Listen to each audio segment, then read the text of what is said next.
Olá, ouvintes da Rádio Fratev. Sejam muito bem-vindos a mais um episódio do programa Criação Agroecológica de Suínos. Eu sou o Samuel, aluno do curso de Medicina Veterinária, e no episódio de hoje o nosso tema será Manejo de leitões em sistema agroecológico. A mortalidade neonatal é a principal causa de perdas durante o período de lactação, cujo momento mais crítico são as primeiras 72 horas de vida dos leitões. Na maioria das vezes, essa mortalidade é superior à soma das perdas por mortalidade de todo o restante do ciclo de vida do suíno até o abate. Dessa forma, trata-se de um período crítico, em que, invariavelmente, deve ser contemplado por um plano de ação que tenha como objetivo diminuir essas perdas. Neste período, as principais causas de mortalidade são o esmagamento, a inanição, que é a morte por falta de alimento, e a hipotermia, que é a diminuição da temperatura corporal abaixo dos limites mínimos para se manter a vida. E na maioria das vezes, com uma relação muito forte entre elas. Os manejos indispensáveis têm como objetivo reduzir a perda de calor corporal, a fim de evitar choque térmico e conduzir os animais o mais rápido possível para a ingestão de colostro. O colostro é o leite originado nas primeiras amamentações após o parto. É dele que os leitões adquirem sua imunidade, além de ser um líquido nutricionalmente mais rico que o leite convencional. Temperatura. Para assegurar a baixa perda de calor corporal, rápido acesso ao colostro e ganho de peso no primeiro dia de vida, seguem alguns cuidados essenciais para os leitões recém-nascidos. O primeiro procedimento, imediatamente após o nascimento, é a secagem do leitão com pano limpo. Isso é justificado pelo fato de que a umidade permite a troca de calor do leitão com o meio ambiente, o que acelera a queda de temperatura corporal, promovendo a hipotermia. Muitos estudos apontam que um dos principais fatores de risco para a mortalidade na fase de lactação é a diminuição da temperatura corporal. Os leitões devem ser secos imediatamente após seu nascimento, reduzindo a perda de calor corporal. A secagem deve ser iniciada na cabeça e deve-se retirar toda a secreção próxima da boca e narinas, para facilitar a respiração, estendendo-se para todo o corpo do leitão. Quando a temperatura está abaixo da zona de conforto térmico, os leitões recém-nascidos aumentam em 35% aproximadamente os seus requerimentos de energia para mantença, controle da temperatura corporal e atividade física, utilizando energia proveniente das reservas corporais e do colostro para sobreviverem e se movimentarem. Outro fator relevante sobre a temperatura ambiente é que ela tem uma influência importante sobre a ingestão do colostro e consequente sobrevivência dos leitões. Leitões mantidos em zona de conforto térmico, que é cerca de 29 a 33 graus Celsius, mamam 30% a mais do colostro em relação aos leitões que estão na temperatura ambiente. Dessa forma, para evitar as perdas por baixas temperaturas, é necessária a utilização de lâmpadas como fonte de calor. O aquecimento artificial dos leitões evita a morte por frio, devendo a lâmpada do tipo comum ser colocada um pouco afastada da porca. A altura da fonte de calor em relação ao piso da maternidade deve ser regulada pelo comportamento e tamanho dos leitões. As fontes de luz, quando mal manejadas e especialmente quando usadas na ausência de cama, levam à produção de correntes de ar ocasionadas pelo aquecimento secundário do ar próximo ao piso da maternidade. Dessa forma, correntes de ar frio passam sobre o leitão, causando a perda de calor. Logo, deve-se atentar às condições da cama onde fica a matriz e sua leitegada. A cama deve ter cobertura seca, que pode ser de feno, maravalha ou palhas no geral, para que haja uma maior preservação do calor. Cura do umbigo. Em seguida, é preciso fazer a cura e desinfecção do umbigo.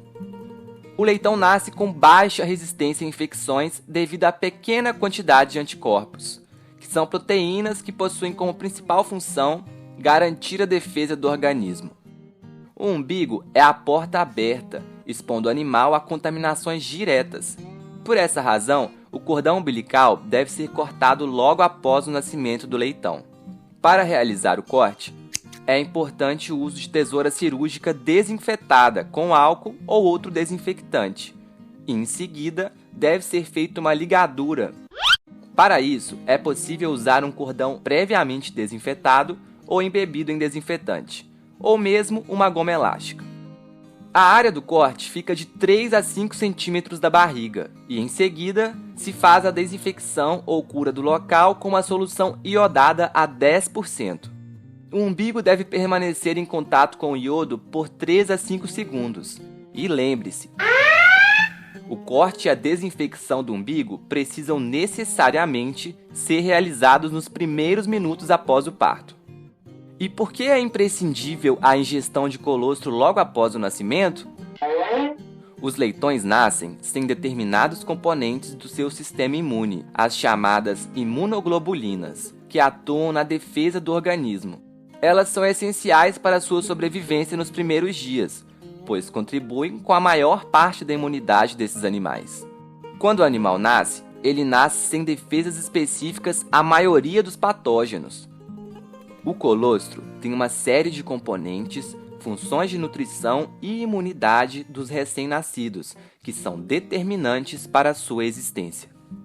A função imunológica é a transferência de anticorpos da mãe e, como a redução da permeabilidade intestinal ocorre de forma gradativa após o nascimento, é importante que o colostro seja ingerido o mais rápido possível, assim que nascido o leitão, pois à medida em que o tempo passa, a sua capacidade de absorver as imunoglobulinas diminui.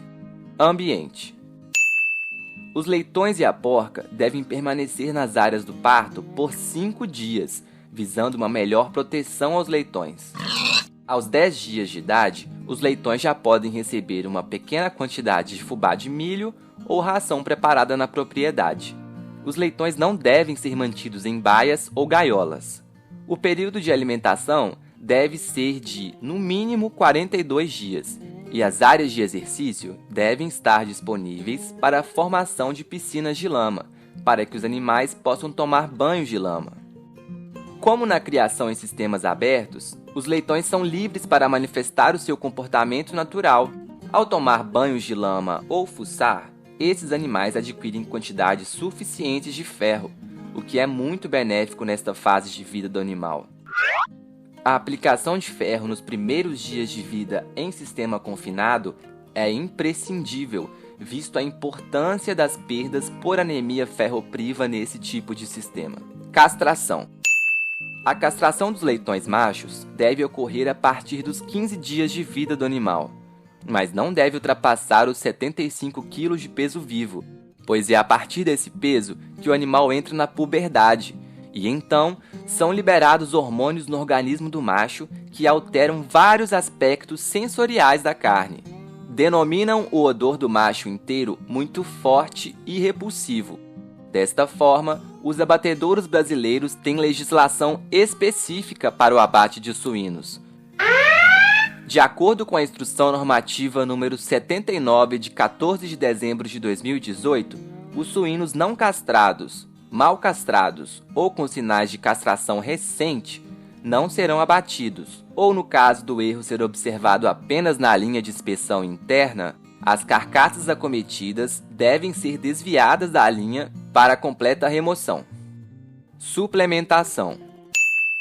Quando se deve fornecer a primeira ração ao leitão, a maior dificuldade para a adequada nutrição do leitão durante a lactação reside no desconhecimento da quantidade de leite que a matriz produz. Para cobrir as exigências nutricionais de uma leitegada com 10 leitões, a matriz deve produzir 6,5 litros de leite por dia ao final da primeira semana e 11 litros de leite por dia no final da terceira semana de lactação. Na prática, porém, isso não ocorre. Por esse motivo, deve-se fornecer ração específica para os leitões a partir do 10º dia de vida, A ração pode conter milho, feijão moído e torrado e sementes de abóbora, por exemplo. No início, as quantidades fornecidas devem ser pequenas e substituídas quando houver sobras, a fim de não ocorrer alteração no sabor e na composição da ração. Assim, os leitões dispõem de alimento na medida de suas necessidades, de modo a poderem expressar todo o seu potencial de ganho de peso. Fornecimento de água. O abastecimento de água para leitões lactentes é necessário desde o início da vida e deve ser oferecido em bebedouros ou tigelas para que seja possível beber normalmente, especialmente sob condições quentes, quando ocorrem episódios de diarreia ou quando o fim da lactação está próximo, acima de 4 semanas, quando a produção de leite começa a diminuir enquanto as necessidades dos leitões aumentam. Desmame. Qual a idade ideal para o desmame? Como obter um desmame precoce e sem estresse? A idade ótima de desmame depende, em grande parte, do estado sanitário, do desenvolvimento dos animais, do manejo, da ração e da água, da higiene da criação, dos fatores ambientais, das instalações, dos cuidados que o criador dispensa aos animais e da mão de obra utilizada no sistema agroecológico. Ao maior tempo de contato dos leitões com a mãe. A adoção de período de amamentação cada vez mais curto visa a obtenção de maior número de leitões por matriz ano, como ocorre na forma convencional de produção, e causa muito estresse aos animais, demandando de muito mais manejo. Desta forma, o tempo ideal de desmame depende do tipo de criação, da raça de suíno e da capacidade materna da matriz. É interessante que o suíno fique com a mãe até que se observe que os animais não estão mais interessados na amamentação, pois o leite materno tem uma enorme importância nutricional, atendendo a vários fatores, o que garante uma maior produtividade. E esse foi o programa de hoje. Muito bacana, não é, pessoal? E não se esqueçam, em caso de dúvidas ou sugestões, o nosso e-mail é animais.agroecologia@ufv.br. E toda semana tem conteúdo novo no Instagram, @GAPAUFV, Facebook, Grupo Animais para a Agroecologia. Aproveita e dá uma olhada no nosso canal do YouTube também, Animais para a Agroecologia, DVT UFV. E assim encerramos o programa de hoje. Vejo vocês na semana que vem. Até mais!